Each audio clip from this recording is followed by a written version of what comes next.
Stay hungry, stay foolish.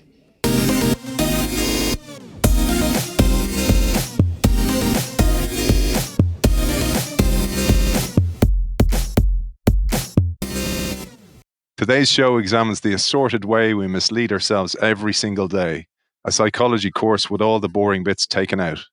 Prepare for a whirlwind tour of some of the latest research fused with a healthy dose of humor. You'll discover just how irrational you really are, which delusions keep you sane, how to boost your productivity, and why you've never kept a New Year's resolution. We welcome author of You Are Not So Smart, Why Your Memory is Mostly Fiction, Why You Have Too Many Friends on Facebook, and 46 Other Ways You're Deluding Yourself, and host of the You Are Not So Smart podcast, David McRaney. Welcome to the show. Oh my God, thank you so much. That was a fantastic intro, and I feel many of the things I've written about are happening in my brain right now. It's great to have you on the show, David. You start the book by telling us we think we are rational, logical beings who see the world as it really is, when in fact we're deluded. But you tell us that's okay because it keeps us sane. Yes, absolutely. That's the way it works. Sometimes I think that the stuff I write about is misunderstood to say that people are stupid or flawed or ignorant or something, or that we're like broken in some way. But most of this comes from the sciences that study human reasoning. And human reasoning is literally coming up with reasons for why you feel the way you feel, think the thing you think, or did the thing that you did. A lot of our cognition takes place after the fact, like after we've felt fear or surprise or joy or envy or anger, or we have a goal or a plan that we want something, or we want to do something, or we do something. And then we employ our reasoning faculties to explain that. And if it's something that we feel might cause us to incur a social cost, we don't just explain it, we justify it. And so as people with human brains that have a prefrontal cortex, with this advanced, evolved portion of the brain that other creatures don't have, we're capable of reason and rationality. We do amazing things with reason and rationality, and we're capable of skepticism and measured responses to complex problems. But we very often fall short of those ideals. And when we do fall short, we fail to notice, and we proceed with a sort of undeserved confidence in our past performances. So I like to say that the two big themes of You Are Not So Smart are you're unaware of how unaware you are, and you're the unreliable narrator in the story of your life. Unaware of how unaware you are is the notion that the antecedents to a lot of our behaviors and our thoughts and our emotions are unknown to us, but that doesn't prevent us from coming up with some sort of internal narrative for that, something they call confabulation in psychology and neuroscience. And that's the second part. You're the unreliable narrator in the story of your life, because the stories that we create explain ourselves to ourselves. They tend to be very self-serving. We tend to be the heroes in those stories. And if those stories are actually inaccurate or incorrect, we don't know, because sometimes they are. Sometimes they're very accurate and correct, but a lot of times they're not. But either way, that becomes the story of your life, and we build them up over time, and that becomes our identity. So that's sort of the core idea of You Are Not So Smart. It'd be great to give a brief explanation of the three main subjects of the book, which are cognitive biases, heuristics, and logical fallacies, David. Yeah, sure. I chose those three things because I think they come up most often in the discussion of when our cognition leads us astray and we're not aware that we've been led astray. In fact, we will explain and justify ourselves away really hard so that we feel like we weren't strayed by the natural way we make sense of things. I think all three are connected to the dual process theory of cognition and reasoning. Daniel Kahneman's great book, Thinking Fast and Slow, is sort of taken, I think, as the dual process theory. Dual process in that it's about system one versus system two. System one is intuitive and fast, and system two is sort of contemplative and slow. And we have these two systems play off each other, and we're mostly in autopilot mode, mostly thinking fast. But there are many different dual process theories that all have that same general idea. There's the heuristical systematic model, there's the elaboration likelihood model, there's a lot of them. All three of those are based on this one principle, which is that in the tooth and nail environment in which we evolved these brains, in which all the animals of the earth that have locomotion evolved nervous systems, we were placed in a sort of risk-reward situation all the time, which is, do you focus your attention on accuracy or do you focus your attention on speed, both thought and action? So you can imagine if you hear a rustling in the leaves and you're a proto-human and you hear the rustling and you're like, that could be a thing that wants to eat me, or that could just be the wind and the leaves. I'm going to go investigate because I really am. I'm going to go see, because it's very important that I, lay down an accurate, evidence-based foundation for my beliefs here in this natural environment. Or you could just, say, I'm going to go the other way. And false positives generally aren't that dangerous to us. They aren't that costly. So you can build up false positives that can in themselves, since they're never challenged, can become belief systems, right? So since we usually trade off speed for accuracy, that's what's considered a heuristic. We have a lot of them that are just naturally in our minds, they built up over the long course of our evolutionary history. And so they're simple rules of thumbs for reacting in situations that are similar to situations in which we may have encountered both physically or maybe cognitively in the past. Biases are the root of the word bias is the idea of an inclined plane that's leaning one way or the other. That's the idea that the human mind, when it faces certain situations, is more likely to think in one way than it is to think in the other way. And so we're biased, for instance, to confirm our assumptions instead of disconfirm our assumptions. There are many biases. I think there's more than 250 that have been identified, but these are ways that we're more likely to think in certain situations than not. They're mostly adaptive in that thinking in that way serves some adaptive purpose that was useful for our species in the long run, in the big picture. But in the short run, in the small picture, they can often lead us into strange cognitive territory, especially in environments in which we have very rarely faced or very new to us, like modern politics or modern business or the internet, things like that.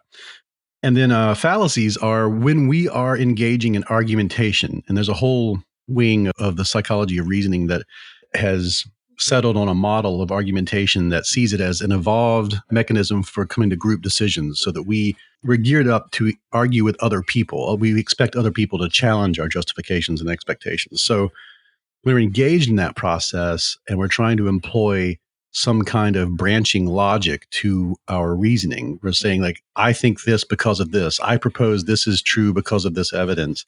There are a whole catalog of ways that we engage in that process that leads us to completely fallacious conclusions that are so common and so routine. They seem to illustrate that the brain prefers to think in that way instead of others. So all three of these are habits of thought that seem to be default. They seem to be just the way brains work. And unless you are trained or taught, or you are effortfully attempting to work against those default settings, you're likely to go into certain incorrect assumptions or strange behaviors that are so routine that we can actually predict them when people are put into certain contexts. What I love about the book, David, is it's such a great book for those who want to improve themselves. So this show about innovation or evolution or transformation, you really need to start looking in the mirror and understand these biases, heuristics, and fallacies that we delude ourselves every single day. And I think that's what jumped out to me. You spoke earlier on about the antecedents that forego our decisions, and we think that we're making decisions rationally all the time. But you talk about one which is a major one for both innovation and also our worldviews, which is priming.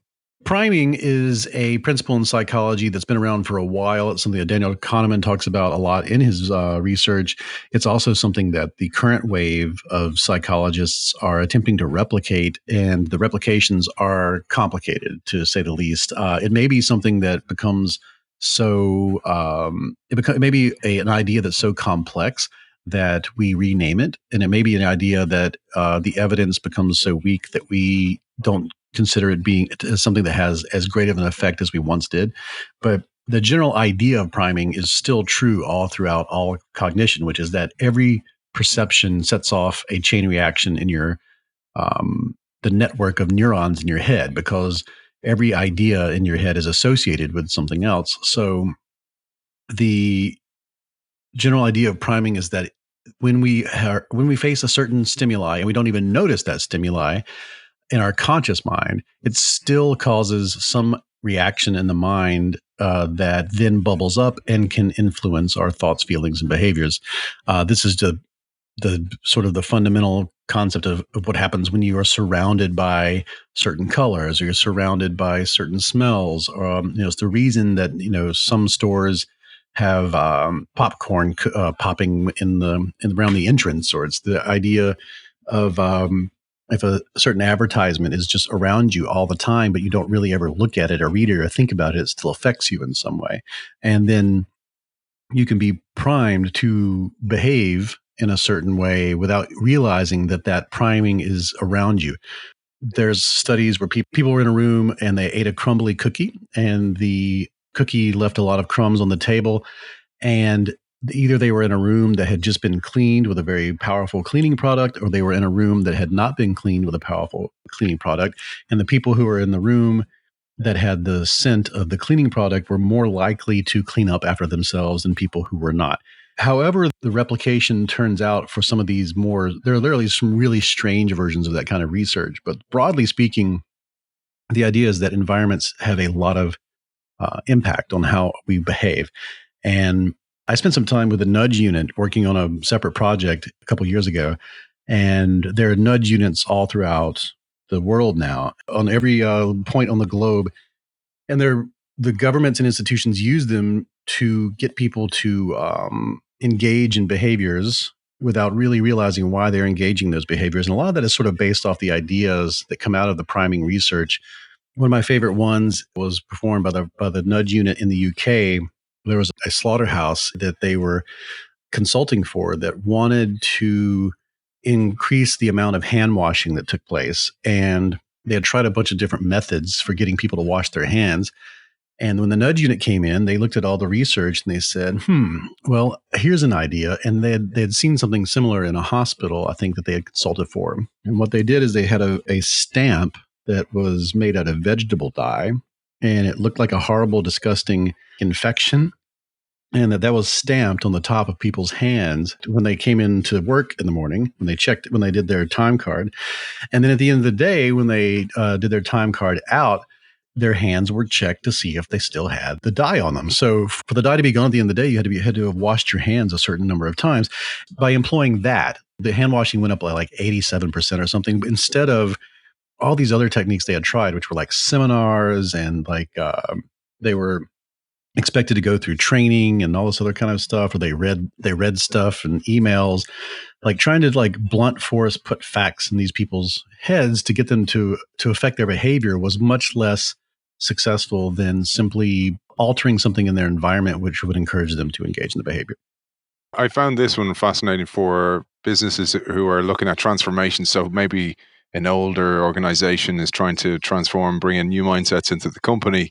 That priming plays a part. So the environment absolutely affects how people behave. And you give the great example of casinos in this respect. Casinos are like boxes of nothing but priming. Like casinos have worked casinos do A/B testing constantly. Everything you do is quantified. I mean, going back to before this was like a common practice with the metrics you can get from social media or the internet.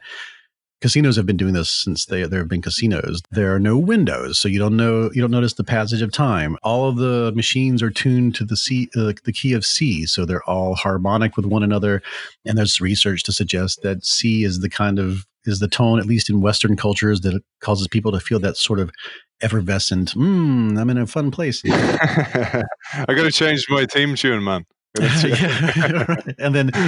And the carpet is this one sort of psychedelic, strange, fractal-looking thing that keeps you from noticing that you've moved from one room to the next. So it's one big blended kaleidoscope of stimulation detonating against your retinas, right?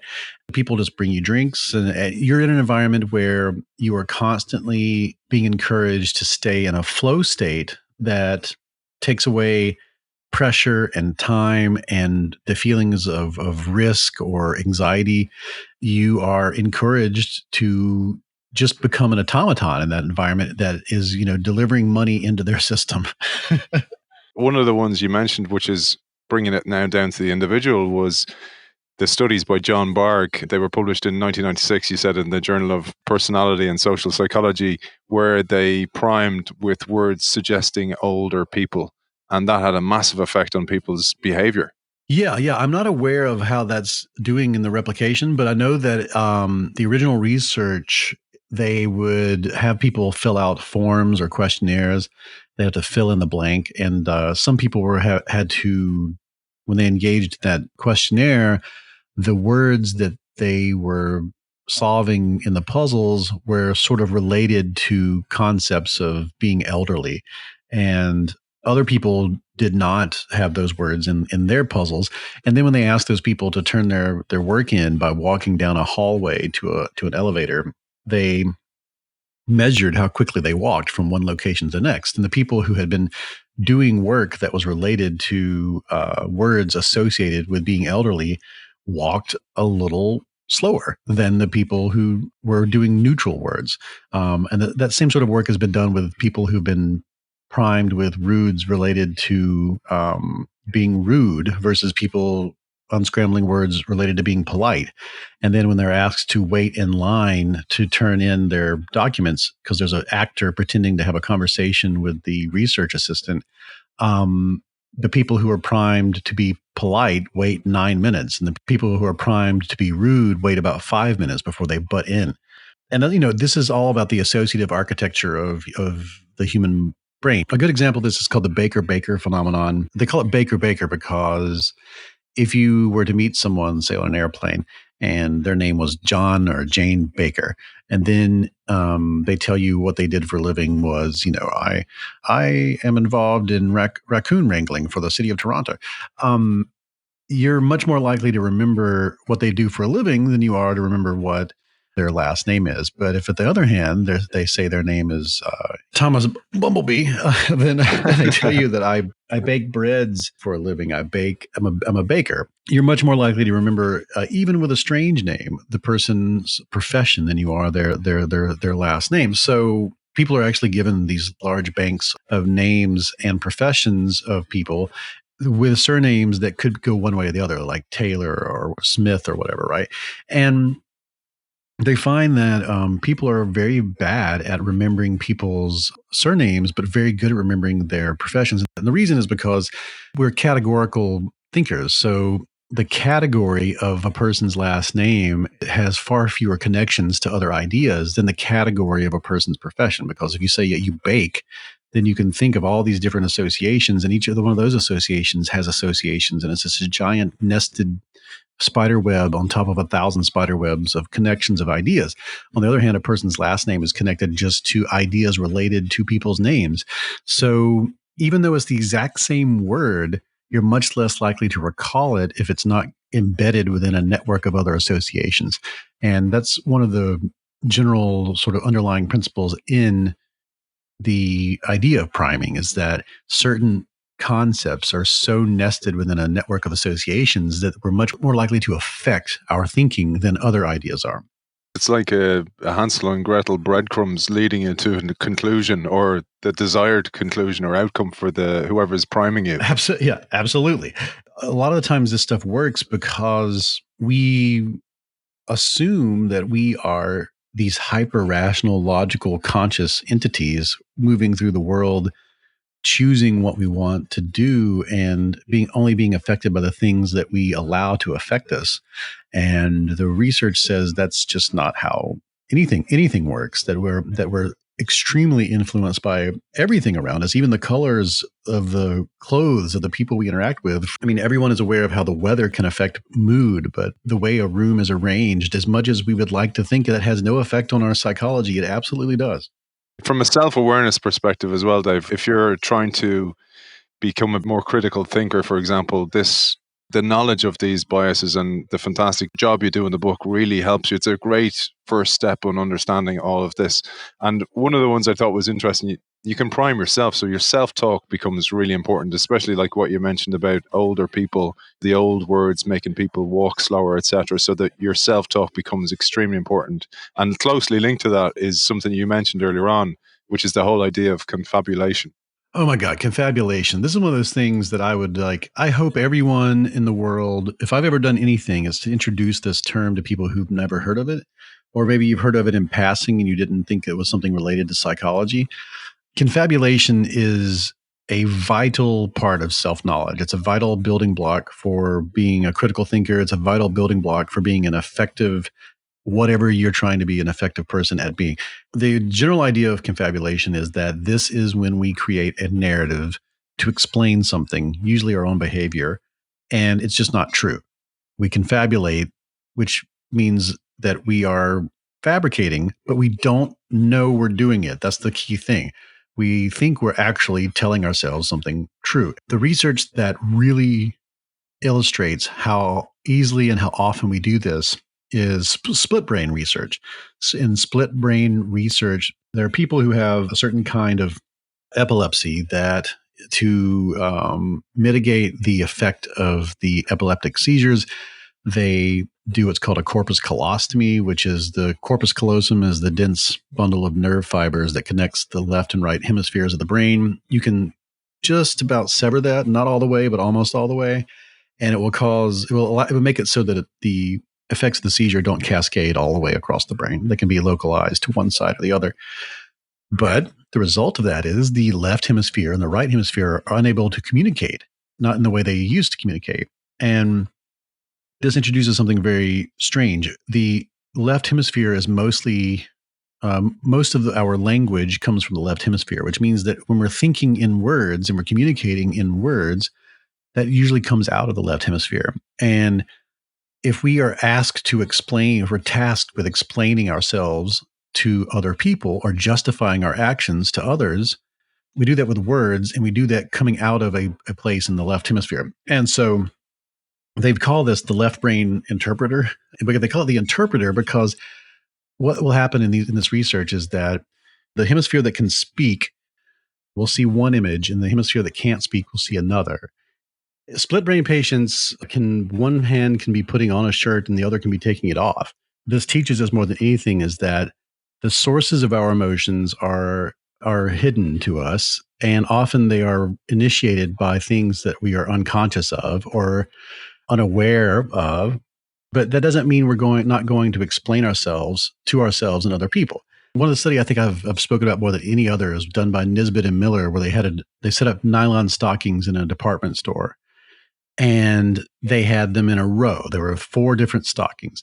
And they asked people to come by and test the stockings. This was in the 70s. And they said, out of all these stockings, which one do you think is the best product? Which one could you see yourself buying? And they would pick. And then 4-1, they would pick the stocking that was farthest to the right, placed in a series, and the last one that they looked at, that's the one that they said was the best. And then they asked people to explain why they chose that. And people would say, because it has a good color, it has a good texture, it reminds me of something. But what they didn't tell them was that all the stockings came out of the same pack. They're not different in any way. They're identical. But they don't know that. They have no way of knowing that. And so tasked with coming up with a justification for their conclusion, they will. And this is what we do.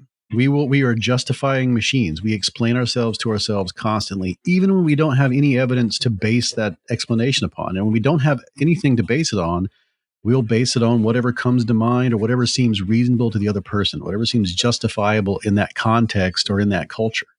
And the split brain patient shows us that we do that even when we're very, very wrong. We just don't say, I don't know. No one in that study said, I have no idea. But more importantly, no one in that study said, I chose it because it was the one on the right, because that's actually what's happening. It's called the serial position effect. And in a culture that reads from left to right, when they're in a state of uncertainty, they tend to go with the last thing they looked at, which was on the right-hand side. So if you know that as the person presenting this scenario, you have a lot of power over the person in the scenario because you know they're going to confabulate and justify their decision, whether or not they understand why they're making that decision. You said at the start, your work can often be confused as we're stupid beings. It's more about knowledge is power. When you start understanding the biases and heuristics and fallacies we suffer from, we can actually start improving ourselves. And when you understand these effects on yourself, you can start challenging your own stories, because sometimes you're having a drink with your friends and somebody starts telling a story and it's embellished massively and you kind of going, wait a second, that's not how it happened. But this explains why. Confabulation. Confabulation is so essential to the human experience. And most of the time, it's not a big deal. We know people sharpen and flatten and aggrandize and embellish their stories. We're okay with that to an extent. But we've all been in a situation where someone has told a story that happened to them, and we're like, no, that happened to me, or the other way around, or the other way around. Or I think from the outside, we often see people's behavior and we say, they're doing X because of Y. And we know that. We're like, that's why this person's doing that thing. That's why they're motivated to behave the way they're behaving. But from the inside, they don't know that. But we rarely stop to go, I'm probably engaging the same thing. Like, I probably have no idea why I'm doing what I'm doing, what's motivating me, because we would prefer to think that we are motivated by conscious goals and decisions and desires and stimuli. And the idea of anything being hidden or being, or for us pursuing goals for reasons we'd rather not be pursuing them, that really is uncomfortable. And so we avoid that sort of thinking as much as possible. We do this because you mentioned we're pattern-seeking beings. And we do that to save energy. So a lot of this is because our brain takes up so much energy that we have to create patterns and create worldviews in order to, and put things into buckets in order to manage the amount of information that we have coming at us every day. Yeah.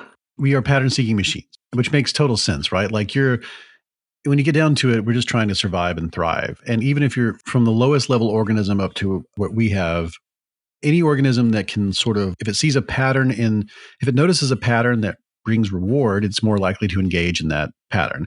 If it notices a pattern in nature that precedes a reward, then it's going to be able to anticipate that reward when it sees the pattern. If it engages in a behavioral pattern that ends in a reward, it's more likely to engage in that behavior so that you can get the reward. That's how you train animals. That's how you train people.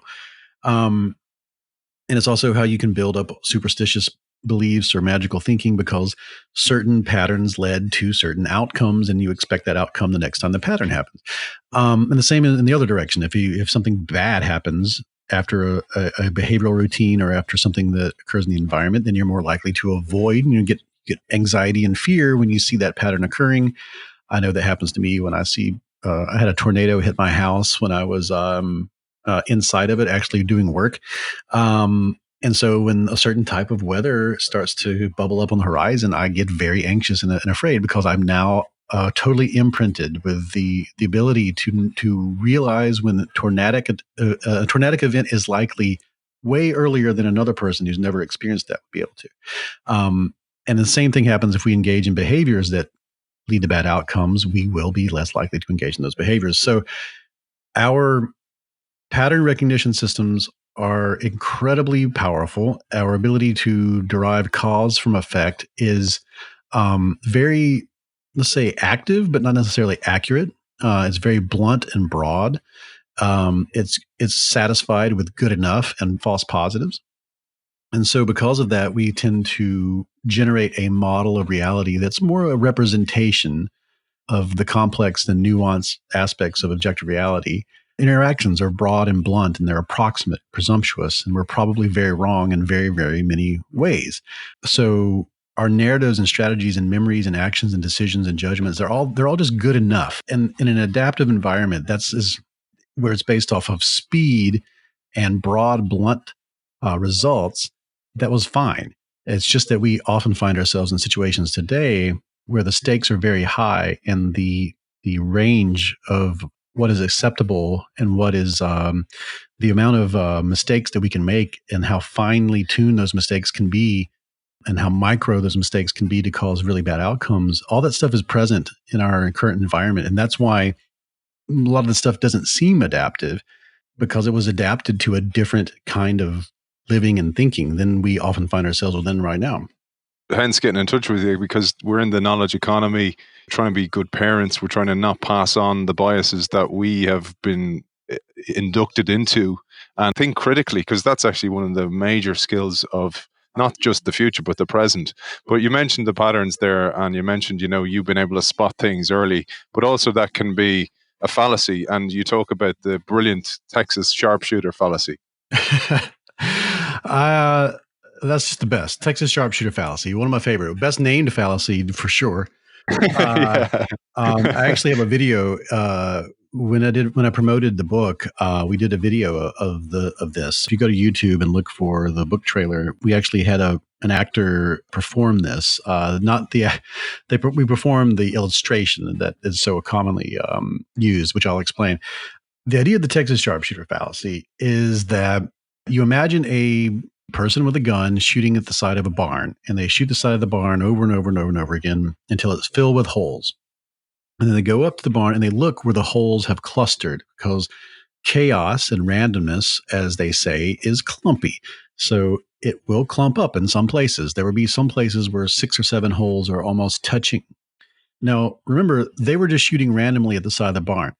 And there happen to be some places where randomness clumped up. And then they take paint and they paint a bullseye over the place where it clustered. And now it looks like they're a crack shot. Now it looks like they intended to shoot this spot where they painted the bullseye. I think I've done that as a child, by the way. Win against my brothers. Yeah, that's the visual metaphor. But what it's supposed to illustrate psychologically is that when human beings are confronted with chaotic systems in which there is no pattern, there is no agency behind what's taking place, none of the information is actually pointing toward anything at all except pure chaotic randomness, we tend to look where the randomness has clumped up and clustered, and then we paint a bullseye around it depending on what it is we're trying to conclude, and say, aha, see, that shows this. That shows this thing that I'm trying to show.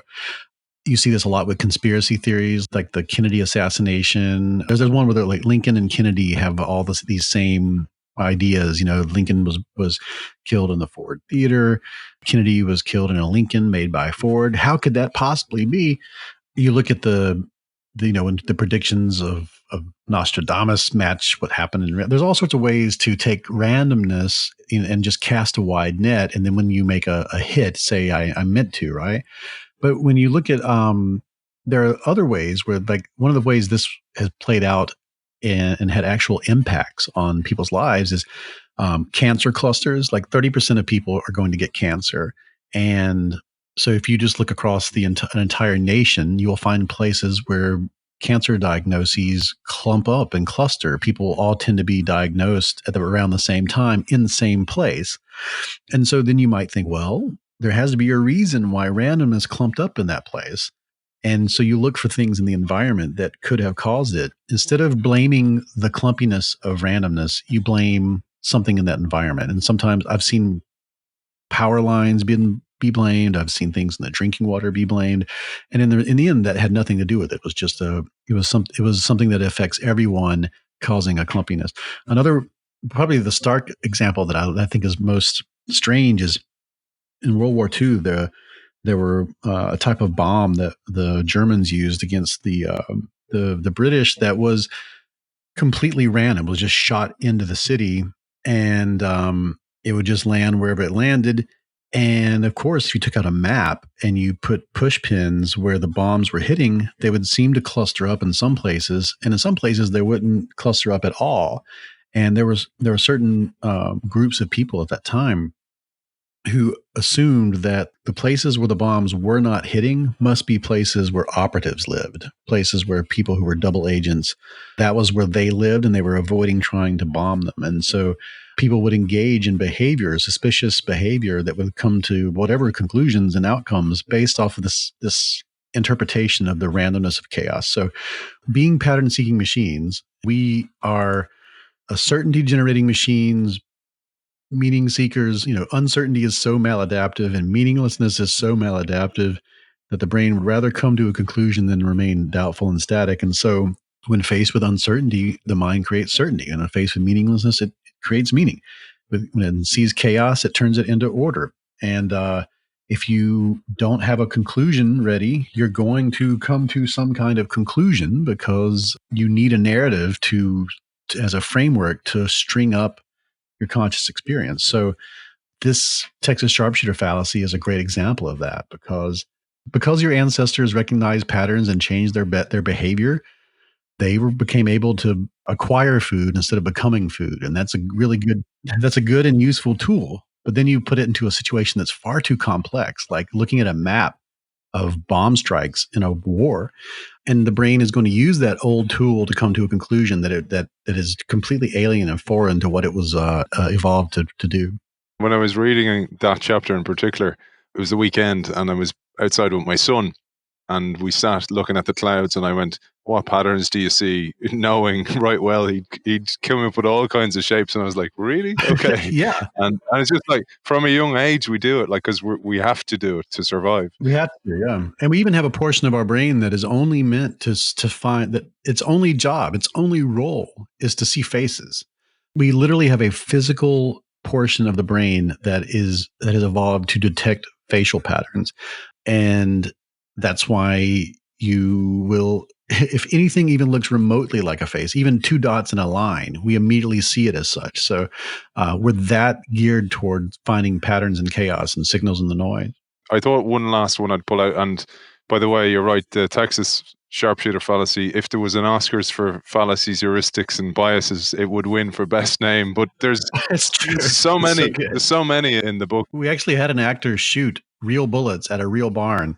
We shot at the barn first with rifles to get the footage, and then we had the actor shoot at the barn with live bullets, and then we had them go paint over the actual real randomness that we created. You can see it on YouTube. I'll link to that one. But the last one I'd love to finish on, it's really hard to choose, is the availability heuristic, because this one, I think, in the advent of mass media and fake news, etc., this tells us that we're not as clever as we might think we are when we're dealing with media and information. Yeah, the availability heuristic. So when Kahneman and Tversky, they produced some brilliant research that was called Judgments Under Uncertainty back in the day.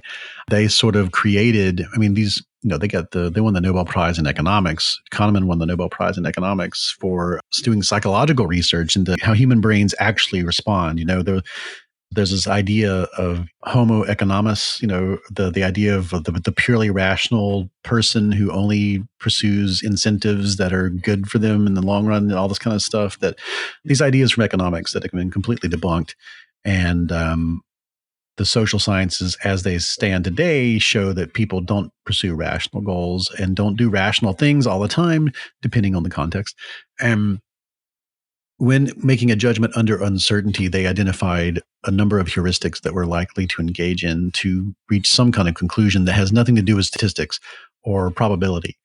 And because calculating the probability of something, actually calculating the probability, is a very taxing thing. It's a lot of cognitive load, and in a tooth and nail environment, you would never do such a thing. So the availability heuristic is when you predict or estimate, you predict the frequency or estimate the probability of something happening in the future, or the proportion of something within a population based on just how easily you can bring an example of it to your mind, like how quickly that information is available to you. And the example I usually use is, how likely do you think it is that you're going to be eaten by a shark?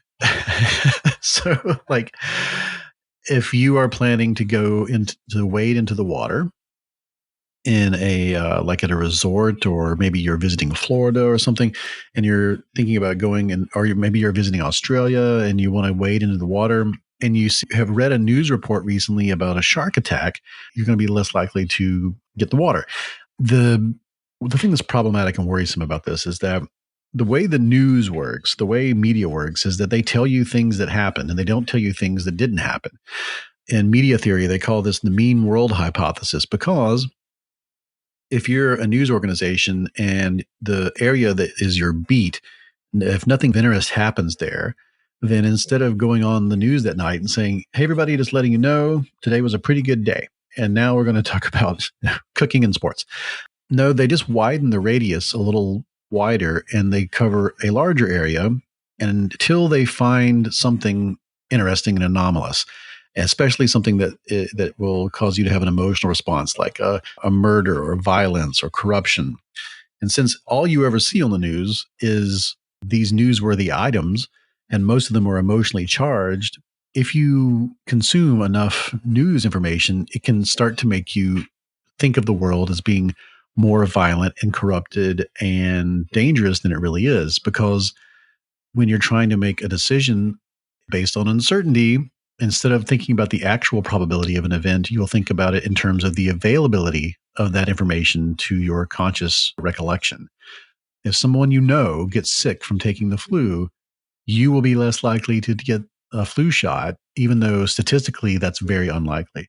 And especially if the news has one story about someone getting sick from a flu shot, then you're going to be, it could be one isolated case that might keep you away from taking the flu shot altogether.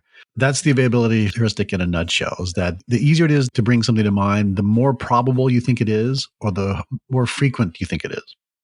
I think this is the point of the information you let into your mind is so unbelievably important. The people we let mentor and teach our children is so unbelievably important. And the people we surround ourselves with are unbelievably important for what we become.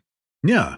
Yeah. I mean, we tend to mistake ease of thought with probability of outcome. And we build our models of reality not just off of our experiences of the world, but also on received wisdom from others, because it's impossible for you to know everything. It's impossible for you. You have one viewpoint. And so we have evolved to be keen on ingesting the sort of aggregate of many different viewpoints to get a better idea of our local environment. When you scale that up to large environments, that starts to be a not so great system because there's just too many viewpoints. And so you take the viewpoints of one or a few and you give them more statistical weight than, the viewpoints of a million, because you can't know everything at once. And so you have to start going on your gut, which means you have to start going on your emotional response.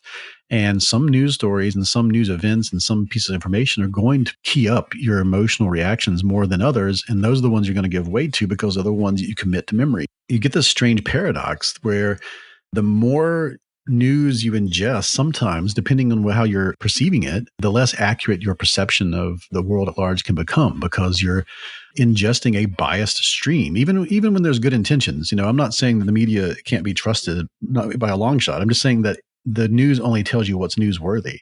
And then at the same time, when you are charged with with going and looking for information, you're going to go do it in a confirmatory manner. You're going to go looking for information that confirms your beliefs and assumptions, and you're going to find it because with the power of Google and with the insular nature of social media, you're more likely to find news and information and even Wikipedia searches that conform to your assumptions about how the world operates.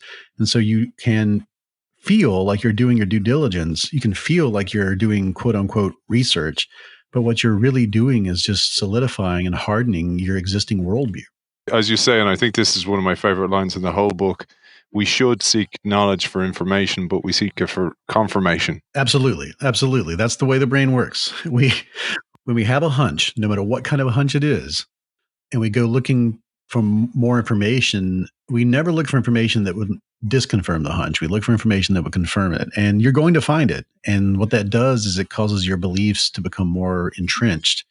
And that's when we had to invent science itself. Like the idea of science is to create an artificial argumentative framework in which disconfirmation is more valued than confirmation.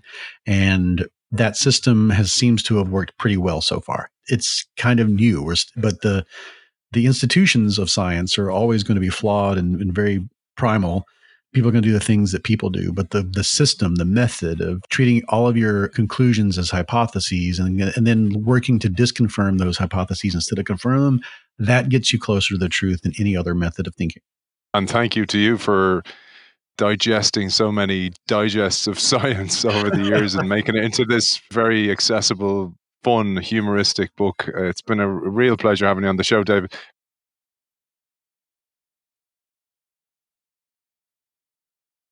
Yeah. If you want me to come speak at your thing, I will totally do that. You can find information about how to reach me at davidmcraney.com. But my stuff is at youarenotsosmart.com. And that's the name of the podcast as well. You Are Not So Smart comes out every 2 weeks. And we talk about all this kind of stuff on there, except instead of just me, it's me interviewing someone who's an expert on a different aspect of the psychology of reasoning. And the books are You Are Not So Smart and You Are Now Less Dumb. And then I have another book coming out sometime in the next few months called How Minds Change, which will be about how people do and do not change their minds. And people in the States can look forward to the You Are Not So Smart podcast going live. Oh, yeah. We're going live May 15th in New York City at Bell House. We're going to have the very first live episode of You Are Not So Smart in front of an audience. Starting in the middle of March, we'll have the tickets come out. And based on how that works, we're going to take the show live after that on tour. And so when you listen to it on the air, you'll hear some episodes that were recorded in front of a live audience, and you will have an opportunity to be in that live audience. It's been a pleasure talking to you. I highly recommend the podcast, highly recommend the book. Author of You Are Not So Smart, Why Your Memory is Mostly Fiction, Why You Have Too Many Friends on Facebook, and 46 Other Ways You're Deluding Yourself, and host of the You're Not So Smart podcast, David McRaney. Thanks for joining us. Thank you so much for having me.